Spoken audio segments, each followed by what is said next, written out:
கம்போசர்கள், இசையமைப்பாளர்கள், இந்தியாவிலே தோன்றிய இசையமைப்பாளர்கள், உலக அனைத்தும் தோன்றக்கூடிய மாமேதைகள், தோன்றியிருந்த மாமேதைகள் யாருக்கும் ஒரு அரசு பாராட்டு விழா நடத்தியதில்லை.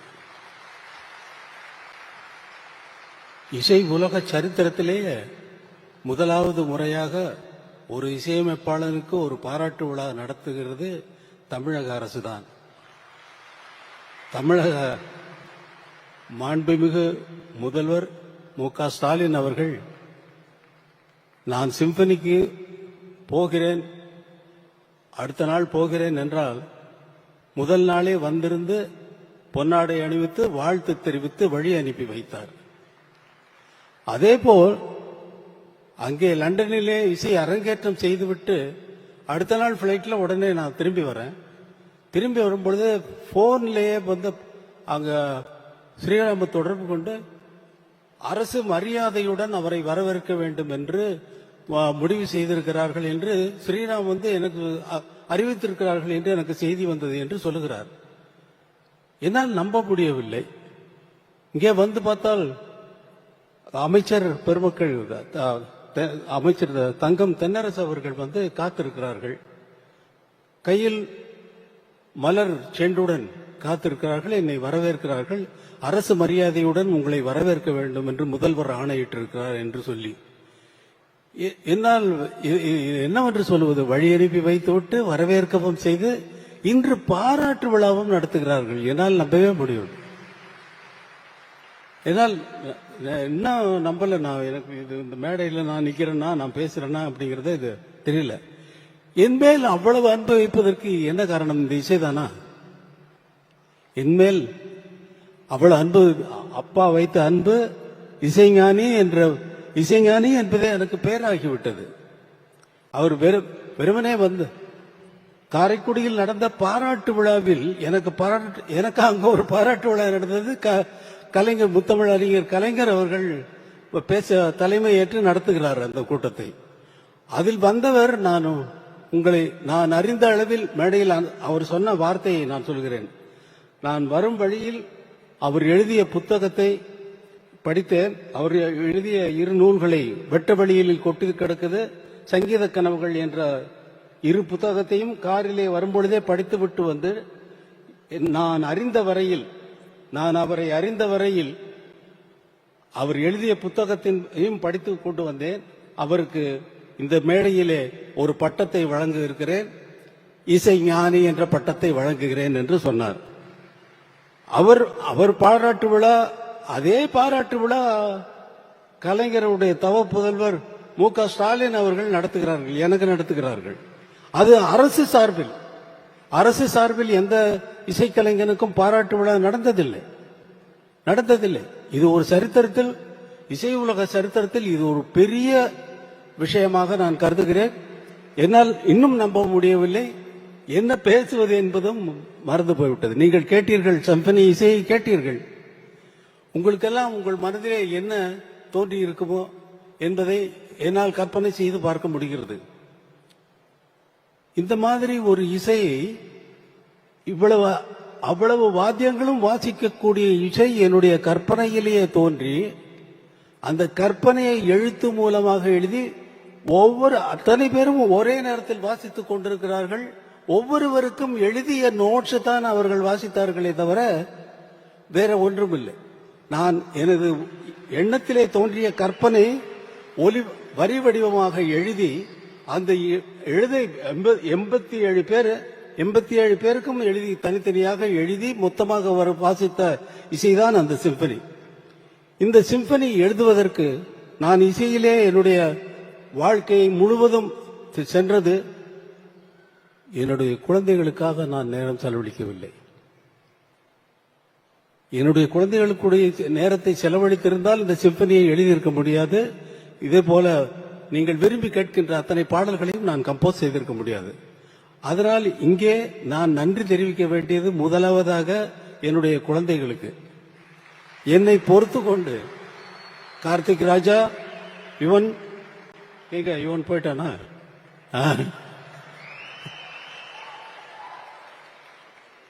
உங்கள் இருவருக்கும் நீங்க உங்களோட செலவழிக்க வேண்டிய நேரம் தான் அங்க வந்து சிம்பனியா இசையா வெளியில வந்திருக்கு. அதை வந்து நினைச்சு நீங்க சந்தோஷப்படலாம். உங்களோட எங்க டாடி நீங்க எங்களுக்காக நேரம் செலவிடலைன்னு சொல்லி நீங்க இனிமேல் கம்ப்ளைண்ட் பண்ண போறதில்ல. இங்க உங்களுக்கு வயசாயிடுச்சு, உங்க குழந்தைகள் வந்து உங்களுக்கு சொல்ல போகுது. அத இந்த இசை எழுதும் பொழுது எனக்கு இருந்த அதாவது கட்டுப்பாடுகள்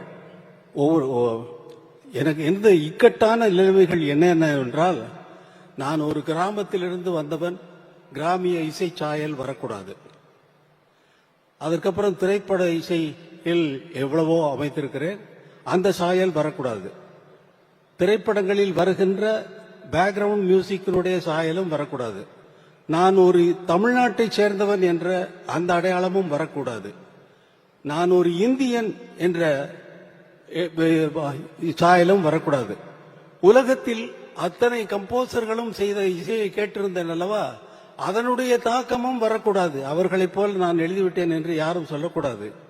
இவ்வளவு கட்டுப்பாடுகள் இருந்ததை மீறி 35 நாட்களில் இந்த சிம்பனியை, நீங்கள் கேட்ட அந்த சிம்பனி உங்கள் மனதில் என்னென்ன உணர்வுகளை ஏற்படுத்தியது என்பது உங்களுக்கு நன்றாக தெரியும். எத்தனை பேர் அழுதிருப்பீர்கள் என்பது நன்றாக தெரியும். எனது சகோதரர் கமலஹாசன் அவர்கள் சொன்னார், கர்ச்சீஃப் கொண்டு வந்தான் என்று சொன்னார். அந்த கர்ச்சீஃப்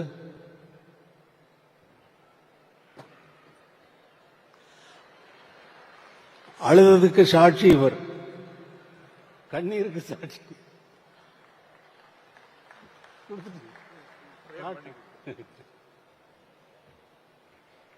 இது மாதிரி ஒரு விழா என் மனதில், அதாவது ஊன்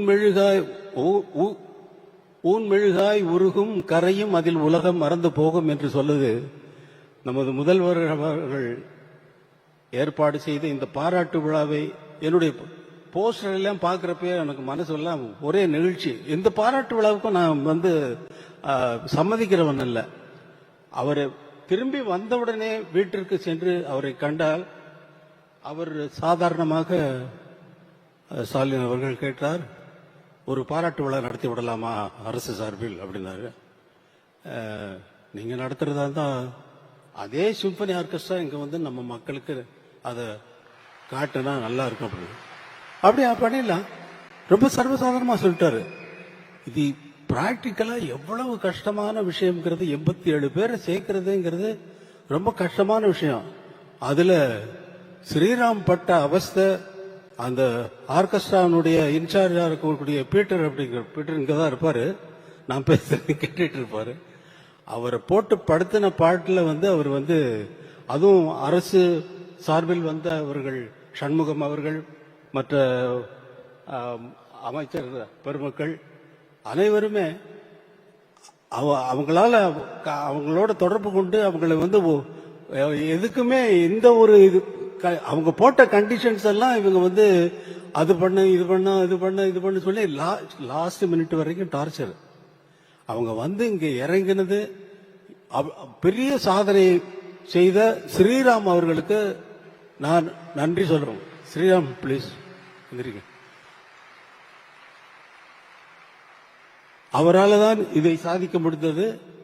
அதோடு இது எப்படி எனக்கு வார்த்தையே வரல, உங்களை நினைச்சு ஊன் மெழுகாய் உருகும் கரையும் அதில் உலகம் மறந்து போகும் என்கிறது, நீங்கள் எதற்காக எனக்கு இந்த பாராட்டு விழாவை நடத்தினீர்கள் என்பது எனக்கு பிடிபடவே மாட்டேங்கிறது. எதற்காக என்பதில் சொல்லிவிட்டீர்கள், நீங்கள் சொல்லிவிட்டீர்கள், சாதாரணமாக சொல்லிவிட்டீர்கள். எனக்கு அந்த என்னால முடியல, இந்த மகிழ்ச்சி இருக்கா.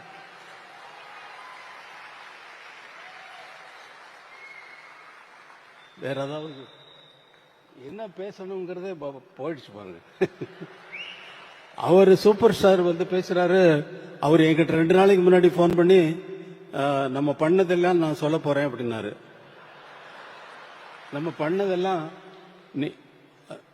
நீங்க எப்படி இங்க இருந்து மாறினீங்க, இந்த பெல் பாட்டம் போட்டுட்டு, தொப்புளுக்கு மேல பெல்ட் போட்டு கட்டிட்டு, நல்ல கிராப் போட்டுட்டு, அதுல கையில பட்டையா ஒரு வாட்ச் வந்து போட்டுட்டு பண்ணிட்டு, ஒரு அரபா சொல்லவா சொல்லிடவா? மகேந்திரனும் நீங்களும் நானும் உட்கார்ந்து குடிச்சோம்.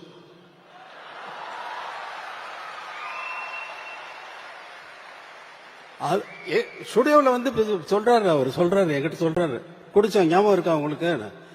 அப்புறம் இல்ல நீங்க ஒரு அரை பாட்டில் பீரை குடிச்சிட்டு ஆட்டம் இருக்கு பாருங்க அப்படின்னாரு. அத சொல்ல போறேன். நீங்க என்ன வேணாலும் சொல்லிக்கங்க, அதை பத்தி எனக்கு கவலை இல்லை.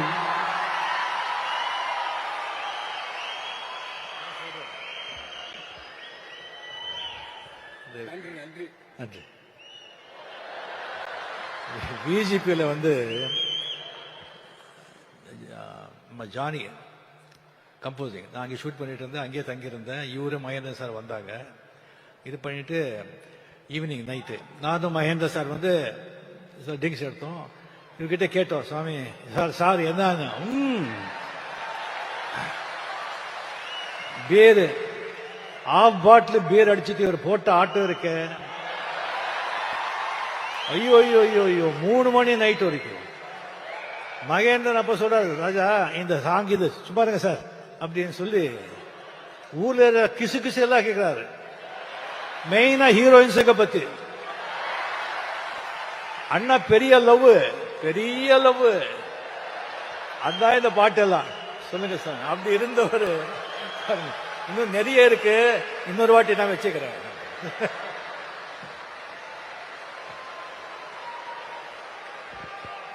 அப்புறம் சமய சந்தர்ப்பத்தில் இல்லாததெல்லாம் அடிச்சு விட்டு போறாரு. எப்படியோ உங்களுக்கு இந்த மேடையிலே முதல்வர் அவர்கள் ஒரு அறிவிப்பை அறிவித்தார். அதற்கு முதல்வர் அவர்களுக்கு என்னுடைய மனமார்ந்த நன்றியை தெரிவித்துக் கொள்கிறேன். நான் உங்களுக்கு ஒரு அறிவிப்பை சொல்லுகிறேன். இந்த அரங்கத்திலே இவ்வளவு பேர் தான் இந்த இசையை கேட்க முடிந்தது. எனக்கு நமது மக்கள் அனைவரும் கேட்க வேண்டும் என்ற ஆசை எப்பொழுதும் உண்டு. ஏனென்றால் இதை நீங்கள் இந்த இசையை வேறு எங்காவது கேட்டிருக்கிறீர்களா? எங்காவது கேட்டிருக்க முடியுமா? இந்த இன்பத்தை நேரடியாக கேட்டால்தான். இதை ரெக்கார்ட் செய்து கேட்கறதுல அர்த்தமே இல்லை. அது இந்த உணர்வை நமக்கு கொண்டு வராது. 87 பேரும் ஒரே நோக்கத்தோடு ஒரே கவனத்தோடு அந்த இசையை எப்படி பிரசன்ட் பண்ணுவது என்பதிலேயே அவர்கள் கவனமெல்லாம் இருக்க போய்த்தான் இந்த இசை இவ்வளவு உயர்ந்ததாக இருக்கிறது. எல்லோருடைய கவனமும் ஒரே நேரத்தில் ஒரே இடத்தில் இருக்கிறது. மற்றபடி மற்ற இசைகளுக்கெல்லாம் அந்த விஷயமே கிடையாது. 87 பேர் எங்கேயாவது திரும்பி பார்த்தாங்களா? யாரையாவது பார்த்தாங்களா? ஒருத்தராவது? அவர்களுடைய வாத்தியம், அவர்கள் முன்னால் இருந்தக்கூடிய இசை குறிப்புகள், அதைத்தான் வாசித்தார்கள். இந்த இசையை நேரடியாக கேட்கும் பொழுதுதான் நம்முடைய உள்ளமெல்லாம் கரைகிறது, நம்முடைய கண்களில் இருந்து நீர் கசிகிறது, நம்முடைய உயிரை போய் அது ஆட்டுகிறது. இது சினிமா பாடல்களிலேயே நடந்தாலும் கூட இந்த மாதிரி உயர்ந்த இசையை கண்டுகொள்ளாமல் நாம் எதற்கு இந்த உலகத்தில் உயிர் வாழ வேண்டும்? எதற்கு இந்த உலகத்தில் உயிர் வாழ வேண்டும்? உயர்ந்த விஷயங்களை கண்டுகொண்டு அதை பற்றி கொண்டு மேலே போவதை விட்டுவிட்டு பல விஷயங்களில் நம் கவனத்தை சிதறடித்து விட்டு நம்மளது சக்தியெல்லாம் வீணாகிறது அந்த சிதறடிக்கிறத காரணத்தினால். அதனால் இந்த இசையை நமது மக்கள் அனைவரும் கேட்க வேண்டும் என்பதற்காக பெரிய மைதானத்திலே இதே இசை கலைஞர்களை கொண்டு வந்து அவர்களுக்கு இந்த சிம்பனியை நான் நடத்தி காட்டுவேன் என்று உங்களுக்கு ஒரு வாக்குறுதி கொடுக்கிறேன். அதற்கு தமிழக முதல்வர் என்னென்ன உதவிகள் எனக்கு தேவையோ அதையெல்லாம் செய்து கொடுப்பார் என்ற நம்பிக்கையில் நான் சொல்லிவிட்டேன். அவரிடம் கேட்கவில்லை. கண்டிப்பாக என் மீது இருக்கும் அன்பிலே அவர் கண்டிப்பாக அதை செய்வார்.